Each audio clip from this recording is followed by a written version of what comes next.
In single-cell RNA sequencing analysis, filtering cells is a critical step. Today, we'll guide you through the process using Seurat, a popular R package designed for this purpose.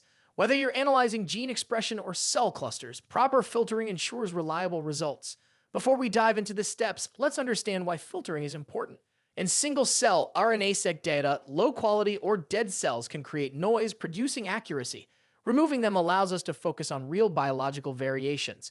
Seurat is a robust tool for analyzing single-cell RNA data. It includes a variety of filtering methods based on cell characteristics like the number of genes, the percentage of mitochondrial genes, and total molecule count. First, load your dataset into Seurat. Next, you'll create a quality control matrix to filter cells based on key metrics. Common parameters include filtering out cells with fewer than 200 genes and those with a high mitochondrial gene percentage, which indicates dead cells. Functions like subset and percentage feature set help implement these filters in Seurat. After applying them, you'll visualize the filtered data using Seurat's plot function.